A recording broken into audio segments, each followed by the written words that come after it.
Turn to Galatians chapter 6. So if you were to take a poll of the room, I'm pretty sure it would be unanimous that 2020 was not a fun year for anybody. You know, some would say that 2020 just was the worst. And you can see that when you check statistics of that year. Anxiety, depression, and suicide all increased over the year 2020, more so than the years beforehand. And that's because people just didn't have something to look forward to. They may have felt like they were investing in their lives, but there was nothing that was going to pay off from that. And so I'm looking at Galatians here, aptly named because Paul wrote the letter to the churches of Galatia. And there's a lot of parallels between the Galatians and America. They were both founded upon the basis under God. You know, Paul formed these churches under his gospel, but just like America, soon after, it was perverted by some sort of outside source, and we strayed away from the teachings by the gospel. So we're going to take a look at Galatians chapter 6 when we go over spiritual sowing and apply that to how we can help with our country today. So Galatians chapter 6, starting in verse 7, Paul says, "Be not deceived, God is not mocked. For whatsoever a man soweth, that shall he also reap. For he that soweth to his flesh shall of the flesh reap corruption, but he that soweth to the Spirit shall of the Spirit reap life everlasting. And let us not be weary in well-doing, for in due season we shall reap, if we faint not." And if that's not a great message for us to hear, especially in these kind of times, then I don't know what is. So we're going to break down these three verses and get what Paul's message is out of it. Paul kind of starts out with a neutral statement. He says, "Whatsoever a man soweth, that shall he also reap." Which, if you do good things, if you're sowing good things, then that's a good sign for you. But obviously, if you're sowing of the flesh, that is not a good thing. And it's up to the audience, really, what they get out of that. And because I know how the audience is and how all of us don't sow all the time spiritual things, we can go and look at the bad. And because of what Paul goes right after, he says, "Whatsoever a man soweth, he shall also reap." And then he talks about the flesh right after.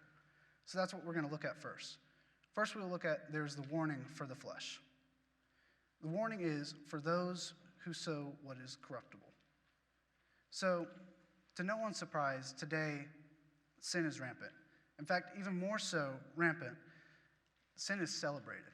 And you can't convince me otherwise because I go to this place called high school where we see that sex out of the confines of marriage and homosexuality and transgenderism and alcohol and drug abuse are all more than just a part of our lives. It's encouraged almost by people. And there's more done for our school system to help with that than there is to bring the Bible into our schools. And I don't want anybody to get me wrong because I don't hate these people.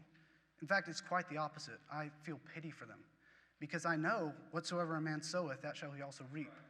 And what they think at first is fun or helps them express themselves or gives them pleasure, it's not going to be good in the long run. And because of how they have this perspective of these things, they want to run away from God and reject what he says because he's this strict, disciplined, unloving person. But really, God's our heavenly Father, and it's quite the opposite. I don't know about you guys, but when my parents told me no when I was a kid, it was because it was for my own good. Because when I was a kid, I thought it would be fun to play in the street, or I wanted to embrace my curiosity and stick a fork in an outlet. And pun intended, you're going to be shocked to see the consequences when you stick a fork in the outlet. And these people don't realize, and like the first verse, "Be not deceived," they are deceived into doing these things and embracing these things. And it's horrible because sin is going to take them further than they want to go. It's going to keep them longer than they want to stay. And it's going to cost them more than they want to pay. And so that's what we're trying to avoid. Because any of these corruptible things that we're sowing, one day you will reap it. And we don't want them to reap that. Secondly, you look at if you only sow when it's comfortable. Today, this is when you look at people that are not sowing. They may be Christians, or they're not sowing right. And that's because they're living what I call the great suggestion. that they're going to spread the gospel under certain conditions, is if they feel like it, if it's easy, and if they feel like they're going to get something out of it, which is not what it's supposed to be. And if you look at what they're doing, you can see that they're not going to reap much. If you're only sowing partially or sowing nothing at all, you're not going to get anything. You don't see a farmer who looks out in the field and is upset because tomato plants didn't just sprout up out of nowhere. He has to go and sow those things. So if you're not out sowing, you can't be upset if you're not going to reap. And you also got to think of if you're sowing for the wrong reasons. There's people that go and sow and try and get pride out of it. I heard once that there was this company that donated $100,000 to some sort of charity.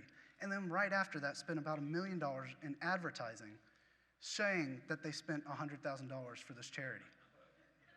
There's your reward. And I hope you're satisfied because that's all you'll get out of that. But what's more hurtful is more than that we're not going to get anything out of this comfortable sowing, is you have to think of the lost people that are getting deprived because of this.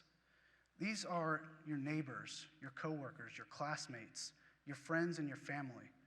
And all of them are being starved of the joy and the fruits of the Spirit, peace and hope and all of these things because you decided you didn't feel comfortable enough to share it to them. We use the analogy of the house on fire. And, spiritually we are to be banging at the door and yelling at these people and shouting, trying to wake them up and alert them that their house is on fire because nothing else matters at that point. But when you think of it as a comfortable sower, they come up with all these reasons not to help their neighbor whose house is on fire. They think they're afraid of whatever reaction they'll get from their neighbor. They're tired themselves and they don't really feel like doing it. Or they don't think they're equipped with, the right pair of shoes to run into the house and help. And it sounds ridiculous when you think about it and something you could even laugh at, but that's what we do. Is we look at these situations and we make up these excuses and we just don't push ourselves there because we don't want to. And I'm not here accusing anyone because that's not really my job. I can judge the root by the fruit, but in my position here, it's not very easy for me to see that. And people here, they show up. You guys are the Sunday evening crowd. Good on you because not many people show up on Sunday evenings, but you hear putting on your best and acting your best and showing what a Christian is like, but we don't see what a Christian is like from there at church. Just as you don't see what a farmer is like when they're in a shed polishing all these tools. I don't call that person a farmer. I call the person a farmer that takes the tools and goes out into the field and starts plowing and starts sowing and starts. Amen. That's the farmer. The question here is not if you're a Christian at church, but outside of church. Yes. Do the people that you work with or go to class with or that are your neighbors, do they know you're Christians? Can they identify you as a Christian? Because we're not to light a candle and keep it under a bushel. We're not playing, they haven't discovered yet that I'm the Christian among us. They don't know it. We're not supposed to hide this. We're supposed to be upfront about it. And think of your fellow Christians that are out there. If you turn to Matthew chapter 9, we look at what Jesus said when he looked upon the masses. It says in verse 36, "But when he saw the multitudes, he was moved with compassion on them, because they fainted and were scattered abroad, as sheep having no shepherd. Then saith he unto his disciples, The harvest truly is plenteous, but the laborers are few. Amen. Pray ye therefore the Lord of the harvest that he will send forth laborers into this harvest." Out in your world, we may not be there. That's why you're there, because you are supposed to be the harvesting farmer for that field. And you may be lucky and have other spiritual Christians there with you, but they're not to do this job alone, and you're not to do this job alone, and you're not to get to a certain position at your work or at your school where you're praying that God will impact them or send someone to impact them because God sent you there. Right. We always look at these situations and we think, how can God make this better? When one of the reasons is we stop pointing fingers or looking for who's going to come solve the equation, but we need to put ourselves in the equation. Right. And think of those other Christians. If you're not sowing unless you're comfortable with it, think of what it leaves for them. They might be having to pick up the slack that you're not carrying. They may be having to explain why you aren't doing what they're doing. Or maybe you have to deny the things that you are doing because it doesn't work towards what they're saying. All because you didn't feel like you wanted to put on Christ that day. And it seems like I'm accusing everyone here, but really I'm just accusing myself, and you're caught in the crossfire of it. Because as I was taught, preach to yourself and let everyone hear that too. But regardless, I'm tired of being on all of our backs here. So let's move on to the well-doing. Second, we look at the waiting. There's the waiting of the faith. So we're going to look at the spiritual sowing and what you are to do while it, because it's a process. And just as we think of the storm, you're either in the storm, coming out of a storm, or going into a storm. You can think the same process with the harvest. You're either in a harvest, coming out of the harvest, or going into a harvest. And so this is for when we're in between those harvests, and we have to think about it. There's two things you need to remember with that. And the first thing is that we have to sow persistently.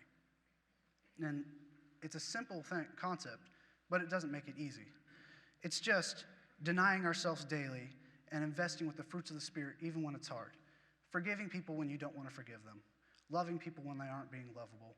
And just spreading seeds even when you don't feel like it. Which is not easy. I struggle with it all the time. It's a battle every day to get up and go do good, even when you don't feel like the people deserve it, or when you feel like they're just letting you down, or you feel like you're letting them down.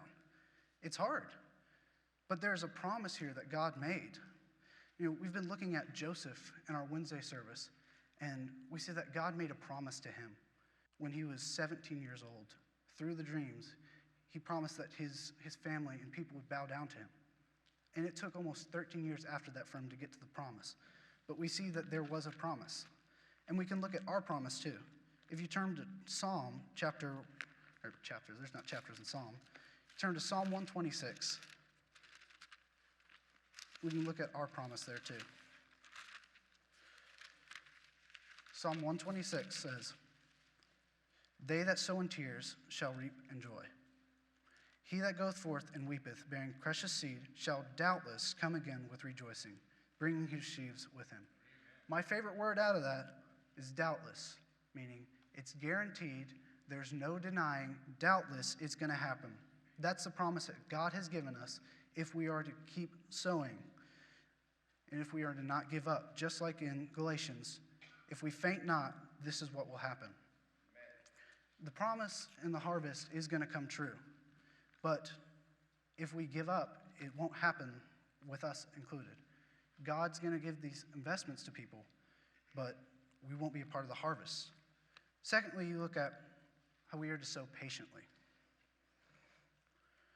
7 times on average is what we went over a couple weeks ago, is how often someone becomes receptive to the gospel.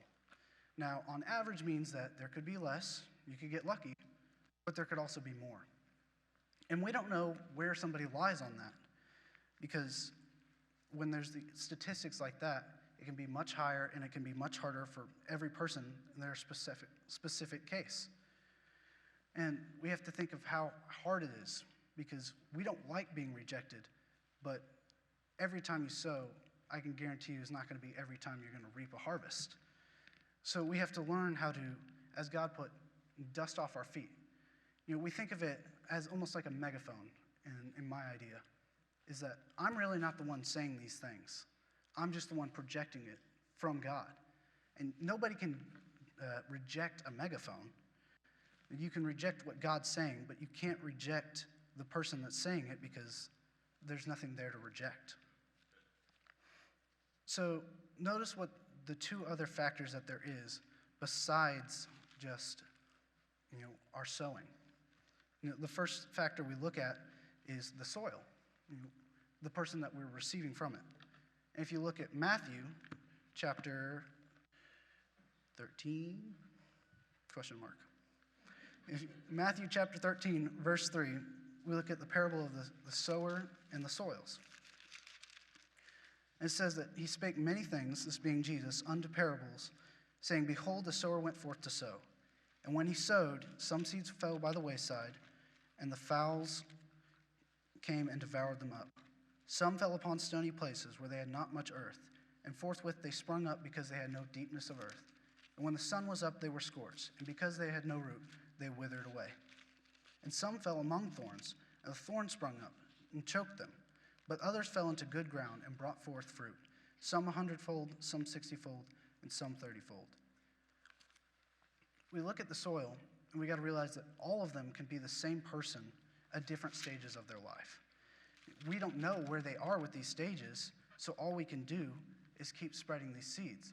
And when you think of it, you going and sowing could be like plowing this ground and trying to make it to where it's more fertile and receptive to the gospel.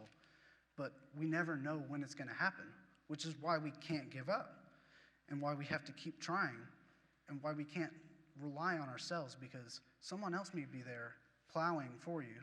You may be planting the seeds and there may be water, but the other factor and the most important factor is that God is giving the increase. You look at 1 Corinthians chapter 3, verse 6. Paul is talking about him and Apollos.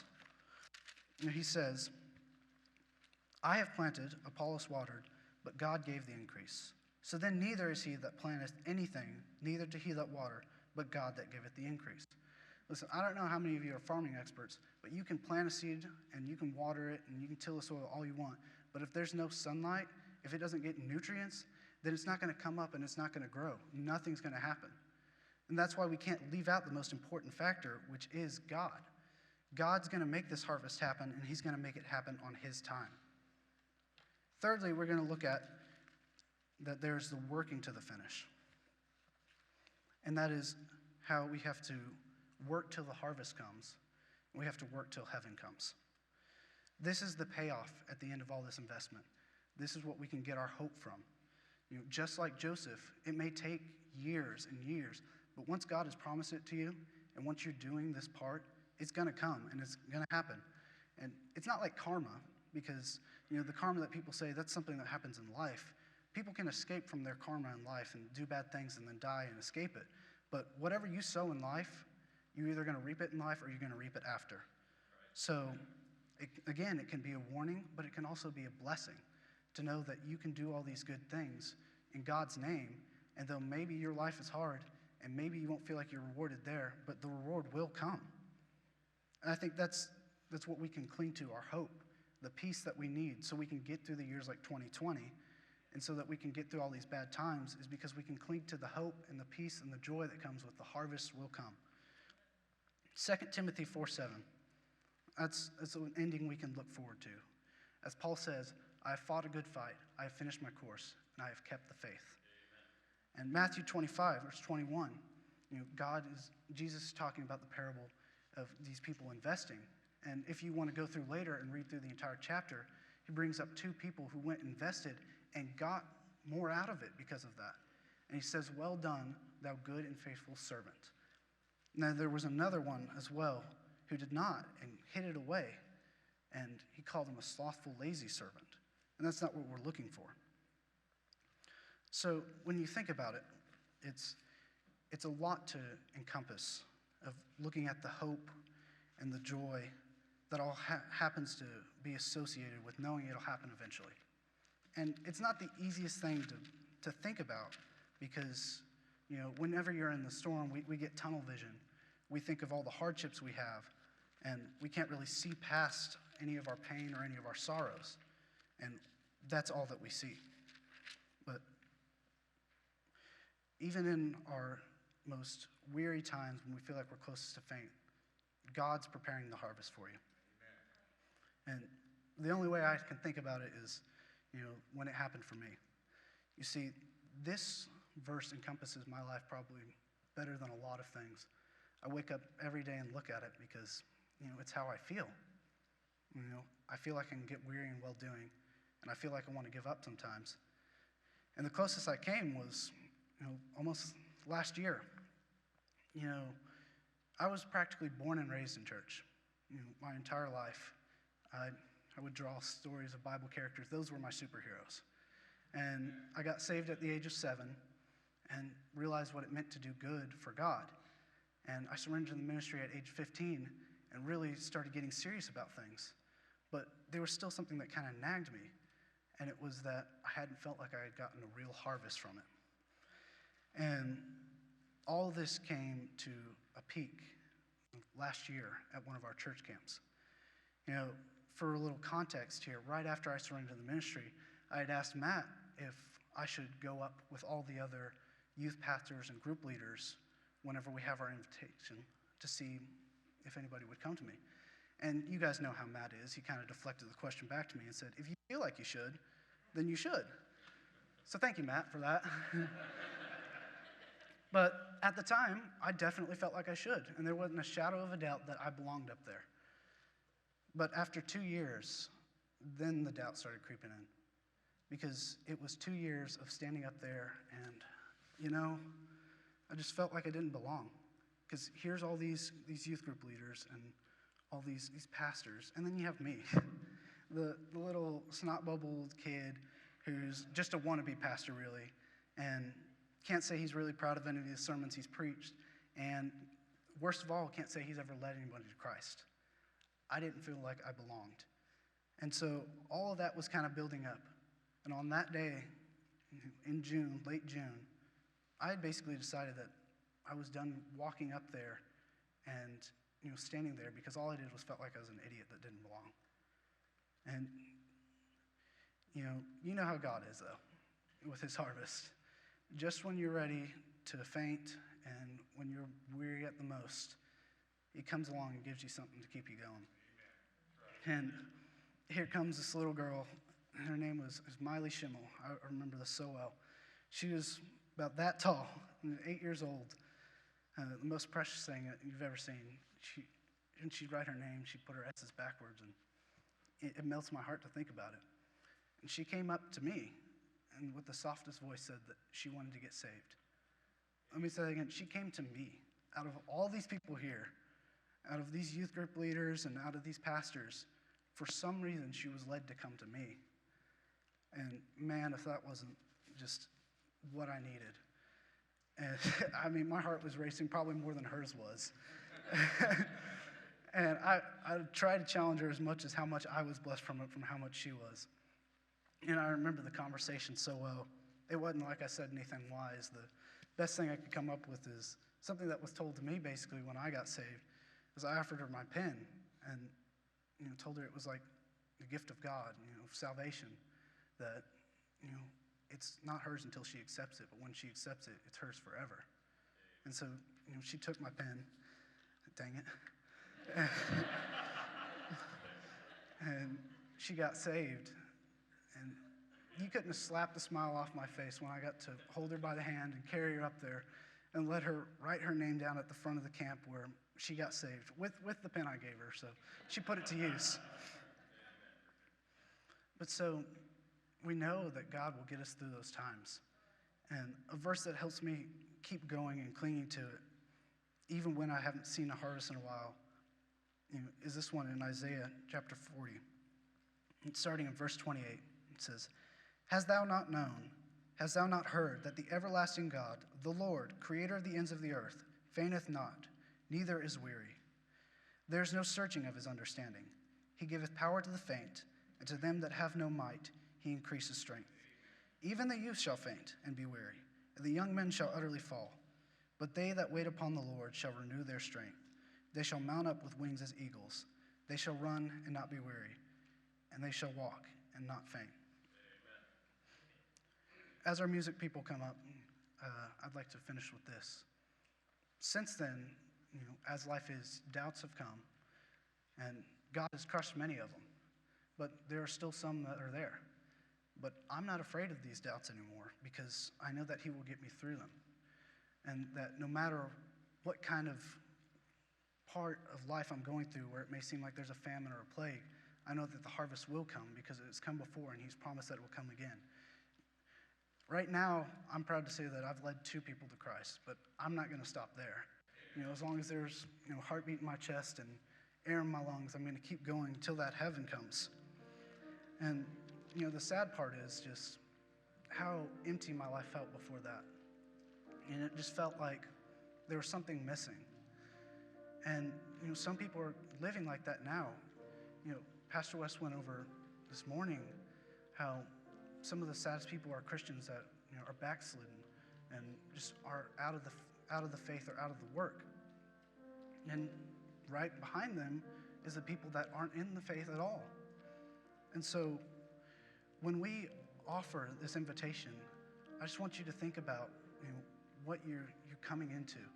It's not just hard work, and it's not just trying and failing at things, but it's investing in something that will pay off. If you were told you could invest in Apple before it ever kickstarted, like, you would do it because you would get an abundance afterwards. Well, I'm telling you right now, if you invest in this, there will be an abundance after that. So for any of you that are longing or wanting something more and to feel that sort of abundance, it's time to come now and experience the harvest.